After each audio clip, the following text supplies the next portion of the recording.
Greetings and welcome everyone to the next of the Foreman Community Demos. Your host Ken Gilvin here again today. And I have to say, if you asked me yesterday, I'd have been quite worried about this demo. It was looking a bit light on content, it was looking a bit shaky, but we've got a pretty good show lined up actually. We've got some updates from a bit further afield. We're casting our net a little wider than usual. So we've got some updates from Pulp, which if you don't know is the content engine that powers Katello. Katello doesn't make sense without Pulp, right? So we're going to have a chat with the lead man from Pulp about what's coming up in that area. We've got some actual Katello updates as well, and we've got some Hammer updates for you talking about test coverage. And then I'm going to tease you a little bit. I'm going to actually talk about the state of the Puppet 4 support in Foreman, which is hopefully coming in 1.12. But because I'm a tease, I'm going to make you wait right to the end of the broadcast for that. So you'll just have to hang on. So I'll start with my usual round of community updates. This is becoming a regular feature. I'm going to breeze right through this as fast as I can today because I don't think there's a lot that's interesting to say. So package downloads haven't shifted much. We're still seeing plenty of downloads of 1.11, and as you'd expect, downloads of 1.10 are tailing off because 1.11's been out since Christmas. So nothing much to say there. PRs, open, closed, all numbers are down here from last time, and the same is true of Redmine, but that's not a surprise. We have had a huge number of bugs fixed in the last couple of months. There's been a big focus on bug fixes. And in addition, the last community demo was actually a 4-week period rather than a 3-week period, so obviously the numbers were all substantially higher for that period. So this is not surprising. Actually, if you compare this to the demo before last, then actually these numbers are very consistent. So not particularly interesting, but good to see plenty of activity within the community. You know, 170 bugs closed in 3 weeks is just really lovely. So good stuff. We're moving along. New metrics this month. So for those of you who don't know, who perhaps are tuning into the demo for the first time, I'm slowly improving our metrics, and I'm getting better at this as we go forward. And the new thing that I've been working on this last couple of weeks is metrics on our mailing list. Now, mailing lists are hard to do metrics on, but there's a really nice tool called ML Stats, which is open source, and I've been using it. And that dumps everything into a nice SQL database, which I can then start generating queries on. And so the easy one is how many posts have been unanswered, which is pretty consistent at the moment at around 24%. I'm not very happy with that number. I'd like to see that number come down. I'm going to be thinking about how we can try and encourage people to at least respond to posts. I mean, there will always be some, right? There's always going to be some posts that just don't make sense, or aren't, you know, they're off topic or what have you. That's fine. But it does feel like a quarter is a little bit on the high side. So we're going to see if we can come up with some initiatives for that. The more interesting statistic for me was this one on user support. So I asked myself the question. I said, how many posts get a reply, a first reply, that is not from someone who's full-time paid to work on Foreman or parts of its ecosystem? Because I think that's really interesting. That's where you start seeing the community starting to support itself and starting to look after itself. And so I went away and I did some stats on this. The SQL query for it is absolutely huge. But it does work, and it comes back with a number of just shy of 45%, which I was really surprised and really pleased with, actually. So I'm really happy about that. Again, I would like to see that coming up. The more that we get that happening, the better we are as a community, the healthier we are as a community. So that's something I'm going to be watching. Other things I can get out of this database are obviously things like the most frequent people who respond to emails, and I'll be sending thank yous to them in the near future, because they're the sort of people who help our community move along. So I'm going to keep reporting these stats. Eventually, as I've said in previous demos, I would like to do a dashboard for the metrics, and that will happen. I just don't know exactly how long it will take. But in the meantime, I've been slowly converting all my various metrics to sit in an SQL database. So I've got the package downloads in there now. I've got these mailing list stats. I'm slowly indexing all the GitHub and Redmine data, and then we can start putting some nice visualizations on top of a database. So it's going to be quite interesting, I think. But at the very least, a big thank you to the whole community, really, for the support that they give. The one thing I can't give you any stats on easily is IRC, right? Because it's almost impossible to know who's replying to who in a mixed IRC channel. But again, I would guess, if I had to guess, I would say it's probably similar numbers in IRC as well. We get a lot of people helping each other out on IRC, and that's always great to see.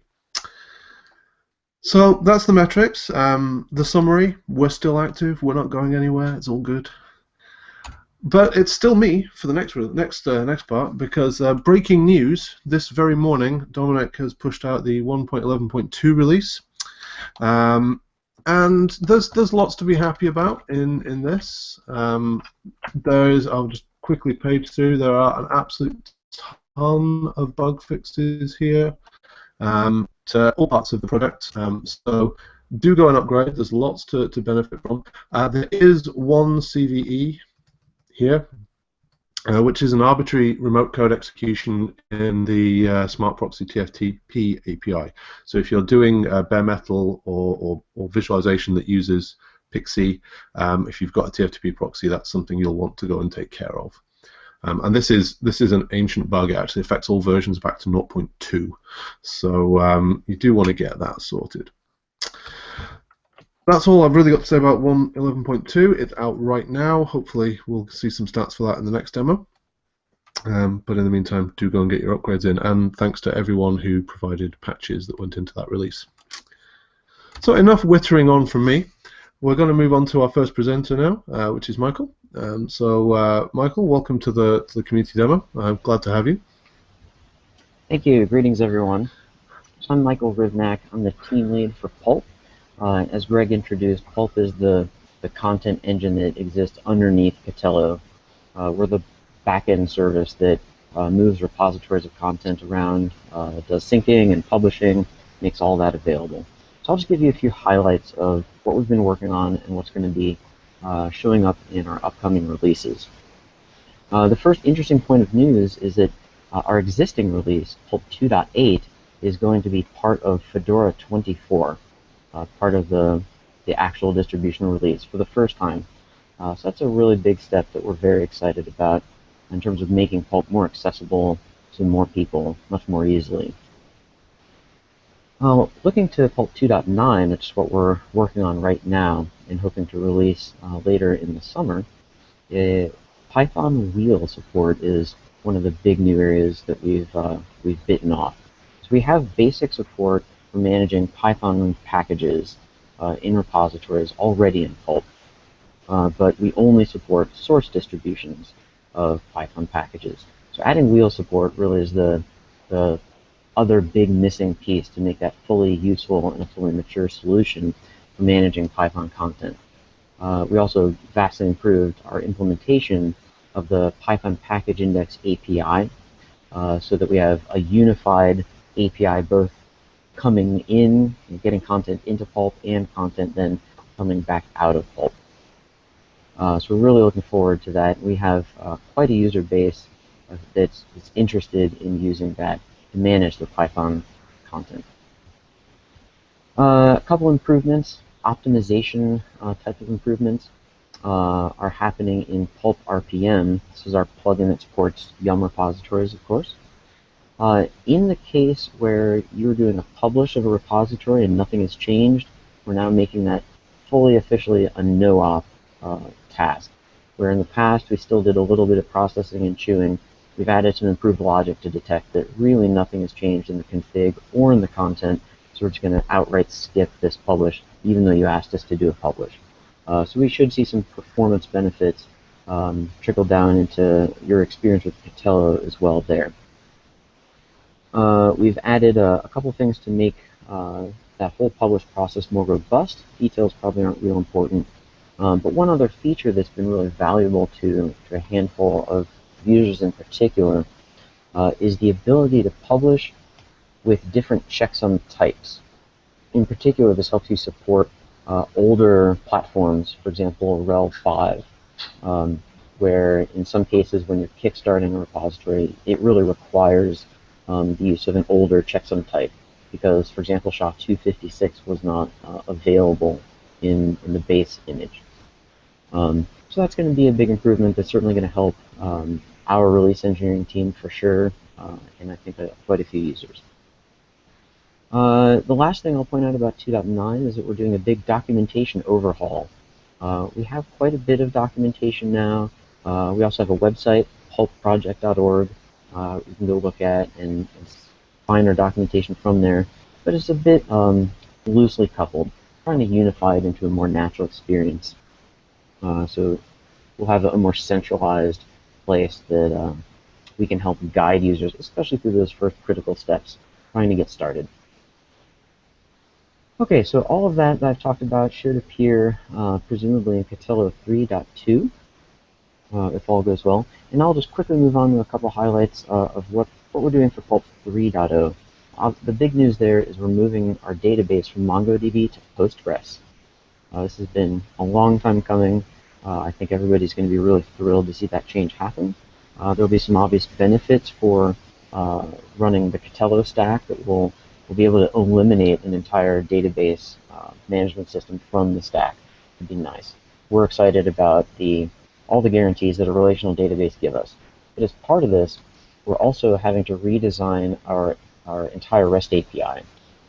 We, early in Pulp's development, tied our REST API very tightly to the implementation of Mongo's search functionality. So rather than re-implement that on top of Postgres, we're just going to take this opportunity to start fresh.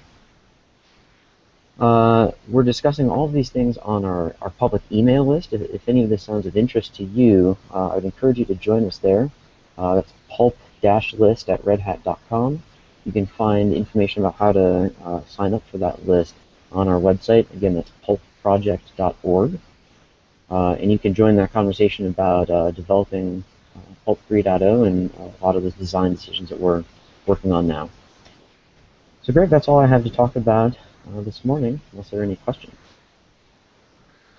There aren't any questions at the moment that I've seen. I am at fault. I should, as I usually do at the start of the demo, remind people that you are always welcome to contribute to the demos while they're live. You can use the Q&A app as part of the Hangout stream, or you can come and join us in IRC on #theforeman in Freenode, and I'll be monitoring for questions there. There aren't any questions that I see at the moment for you, Michael, although I do have one of my own. Just made me think of something that I was messing with a month or so back. When you say a support for different types of checksums, is one of the options no checksum? No, but I think I may understand perhaps what you're getting at, a slightly different feature. Unless you care to elaborate on what you see. Okay. So it's a leading question, right? The context is that Eric Helms and I were messing around with a hacky version of providing an apt system in Pulp, so Debian. Oh. And Debian repositories are just files, and obviously Pulp has a way of handling just files, but you have to give it a manifest file that has the names of the packages and the checksums and the sizes, right? The problem is I don't have access to Debian servers to go and write that file, so I would have to mirror everything twice. Effectively, I would have to mirror it all down locally, generate the manifest file, and then go ahead and actually tell Pulp to index it. But if I can get away without the checksum, well, I can get the names and the sizes from HTTP headers, right? Yeah. Yeah, that makes sense. That's not a use case that we're tracking at the moment, but it does sound potentially very valuable. So if you head over to pulp.plan.io, you could file an RFE in our issue tracker. Well played. I mean, in reality, the correct solution is finish the deb support, right? Which I know has been talked about in the past, and I'm not going to derail us about that now. But it was just it was an idle thought that we had, that since you can do arbitrary files anyway at a base level, it was an interesting experiment to try, and we tried it and it did work. You know, for a small index of 5 or 10 debs, we could generate the manifest file and it worked fine. So yeah, actually, it's kind of 95% there in that sense. Great. Yeah, that's fantastic. I'll just add, since you brought up the Debian support, that's been almost entirely a community-led effort for Pulp to get a plugin that handles Debian content. So for that reason, we haven't really been able to get the critical mass to make it fully featured and supported across ongoing Pulp releases. So if anybody's interested also in that particular effort, especially if you're interested in participating in any way, even though it's just testing or documentation or help with establishing requirements, you know how to get in touch with us now. we would certainly love to see that support fully fleshed out. Okay, thanks very much, Michael. I will keep looking out for questions. Hang around a little bit, and we'll see if anything comes up. So, moving along. Next on our presenter list is John, who's going to talk to us a little bit about Katello updates to content hosts, I believe. Don't forget to unmute yourself. Thanks, Greg. There you go. Take it away. Thanks, Greg. All right, let me share my screen here. So I have added a small new feature to update all packages on a content host. So this is the equivalent of running a yum update on a machine. And I've added it to 2 places in the UI. The first place is if you go to host, content hosts, and you select the checkboxes next to the content host you want to update on, then go to bulk actions, it'll bring you to this page. Under the packages tab, there is now a update all packages button. So before you could enter a package name and you can install, update, and remove. And now you can update all packages, and you can also do this through remote execution. But I am going to update packages on my system here. And I've updated everything. I've downgraded 1 package. So we'll switch to that when that updates. But in the meantime, I'm going to show you the other place you can do it. Is you can go to hosts, content hosts once again, and then actually click on an individual host. And then I'm going to make this a little smaller so I can show this. You go to the packages tab here. You click this top checkbox, and it's going to select just 20 items on the page, just the ones that are showing on that page. And you can go to select all of the items, and that's selecting all the packages, and then click update all. So that is another way to update all packages on a content host. And just so we can see that this is working, I've tailed var log messages here, and you can see that Python perf was updated when I clicked update all packages. And that's it for me. Superb, thanks, John. Nice and easy. Nothing too much to say, I guess. I will have a quick look, but I don't see any questions for you just now. I've just pointed out to me on IRC that I've managed to start the June demo for the May demo, which is a bit annoying. But that's Google Plus being a pain in the neck, and nothing to do with you. So cool. Hang around. I'll keep an eye out for any further questions for you, but I don't see any just now. So that's great. Moving along then, we're going to have Andrew up next, who's going to talk to us a little bit about the test automation stuff that you've been working on, I believe. Yes, thanks, Greg. So Hammer is the command line interface to Katello and Foreman, and this past week we've implemented code coverage for Hammer CLI Katello, which is specifically for the Katello plugin. So I'll show you right now how easy it is to run the coverage. It's no different than running the tests. Can you guys see the screen? Yeah, that should be fine size-wise, just about. So rake test, just like always, you don't have to do anything different. This particular test suite runs fairly quickly, and as you can see, it reports right here the coverage. But if you want to look in greater detail, there's also an output in HTML. As you can see, this is a local file. That might actually be too small to see, but it will sort all of them by coverage, all of the files in your project by coverage, and it will show you, what needs to be covered. Here's one particular file that is 72.97% covered, and you can see the lines that are uncovered are clearly marked, so you know exactly what to test. So this is SimpleCov. It's a Ruby gem, and it also has support for coveralls, which is important for pull requests. So when you make a new pull request to Hammer CLI Katello, and also other projects that we're going to be implementing coverage in, there is going to be a comment made by a coveralls user that will say the coverage increased or decreased when pulling the commit.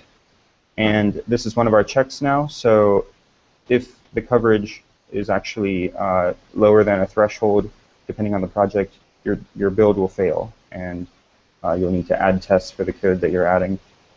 And I'll just show you lastly what the coveralls output looks like. You can actually click on this button, and there's also one in the README on the main page of the project, and you can see how much the coverage increased or decreased per file. So that's code coverage in Hammer CLI Katello. And one last thing, we're also adding coverage to the other projects, and one that we've already added is for Runcible. So look for those in the future. Cool stuff. It's worth knowing that I think we've had SimpleCov in the core of Foreman for a while, actually, though we don't do the coveralls stuff. But I'm fairly certain there's code coverage in quite a bit of the wider code base already. So that was just, I didn't know, you probably already knew that, but I just thought I'd mention it since you were talking more about Hammer. So I thought I'd throw that out there for people who weren't aware of it.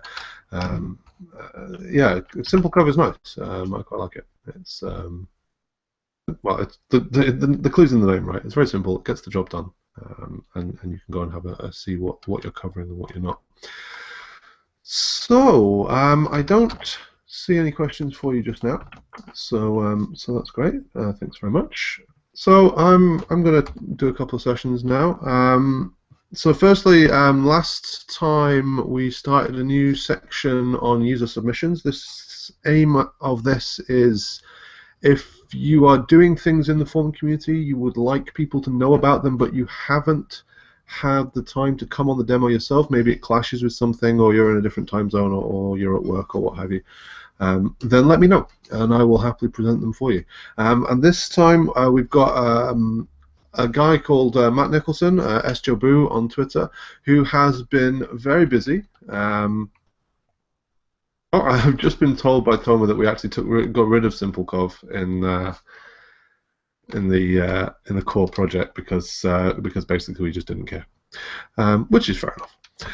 Anyway, so to come back to what I was saying, user content, yes. So Matt Nicholson has been tweeting a bit about some of the work he's been doing.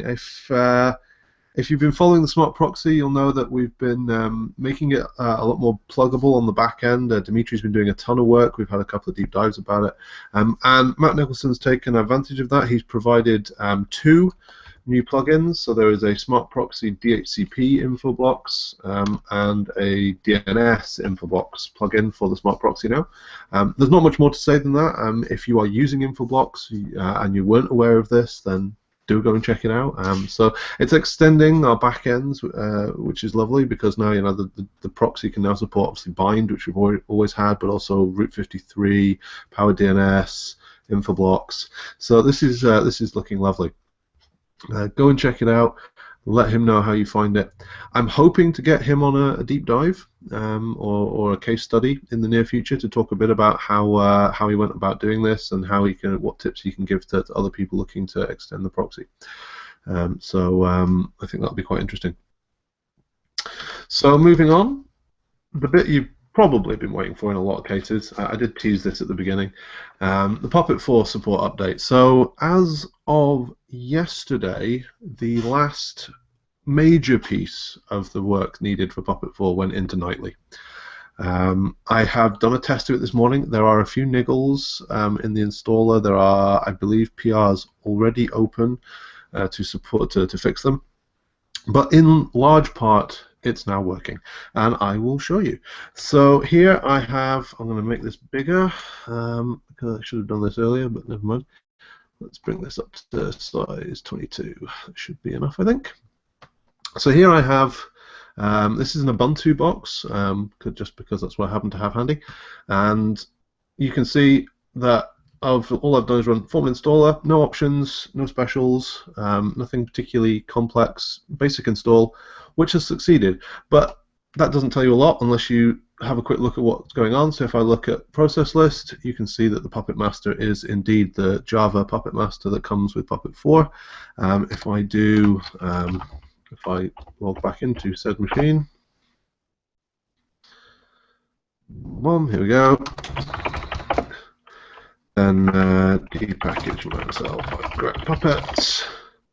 So you can see that we've got the PC1 repository release Puppet agent package rather than just Puppet, which is what you get from from the less than 4 open source version, and the Puppet server as well, 2.3.2. So the installer now supports the all-in-one package Puppet 4. That's in opt. So that's great. The modules all work cleanly, apart from a few small places, just because obviously the last piece only went in yesterday and the installer hasn't quite caught up yet. So I had to go and tweak a few config files. To give you a demo of that working, then I'm gonna do what we always do with Foreman, right? I'm gonna run Puppet.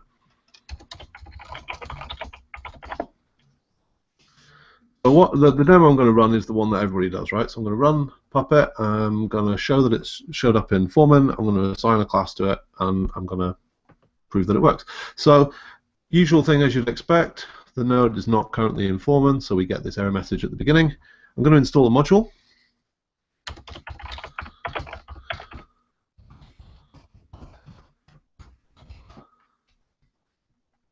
Oh, it's not -I, is it?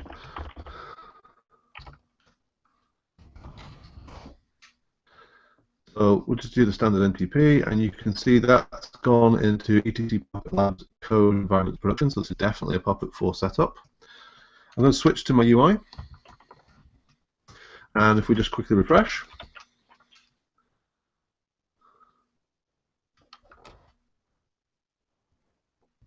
you can see my host has been correctly detected, so the ENC is working, the facts are working. You can see that I picked up the model and things like that.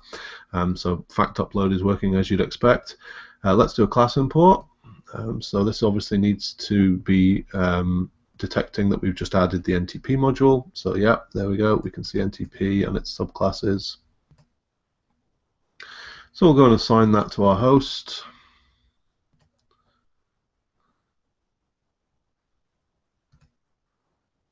Oops, no. Did it not import it? This worked in live demos, right? I tested this an hour ago. Oh, okay, it hasn't actually saved it yet. Let's try that again and actually check the box this time. Right, that looks better.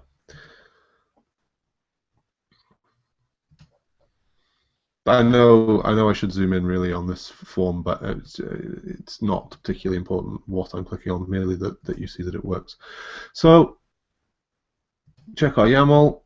This one I will zoom in on. You can see that classes NTP is there, and I'll rerun the agent.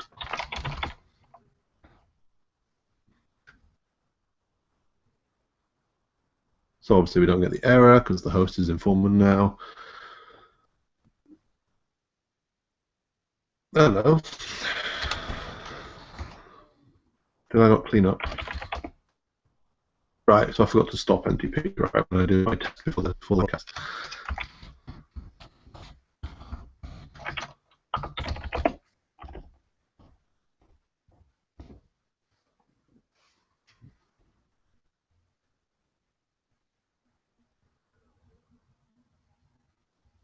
There we go. Fantastic. And a quick check of the reports.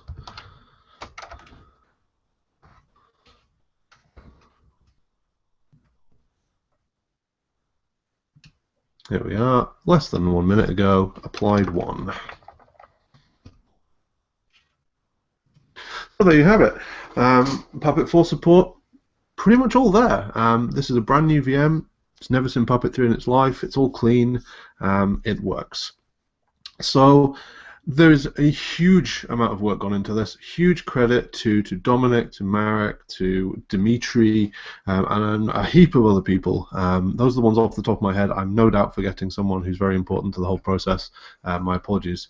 But quite a lot of people put a lot of work into this. It was a complex piece of work. If you're interested in all the things that needed to happen, there was a thread on the dev mailing list about it. The installer in particular needed a whole new parser writing to make that work properly. So it's been a lot of work. It's been a long time coming, but it looks like it's going to be in 1.12 because this is already in nightly. We only need a last few cleanups, and it will work out of the box. If this is exciting to you, if this is interesting to you, and you have a spare bit of time and a spare machine, please do go and try it. Try the nightlies. I wouldn't put this in production yet. Here be dragons, usual warnings, but it looks like it's pretty much there. So it's exciting stuff. I'm going to be talking a bit more in the near future about a bigger announcement of this once we're happy with it all. As I say, this was literally merged yesterday, so we're not making big announcements until we're sure we're happy with it, but it's looking pretty good. So I'll just check for questions. I'm not seeing any questions. Looks like everybody's happy. You're clearly just all stunned with how awesome that is. So the only remains then for me to thank my presenters for coming on today, and to thank you guys for watching. If you've enjoyed this, please do leave a like on the video. It lets me know that I can do more of this style of content. If you've got any feedback, I'm eager to hear it. You can send it to me through any of the available channels. With that said, I think we'll end it there. Do take care.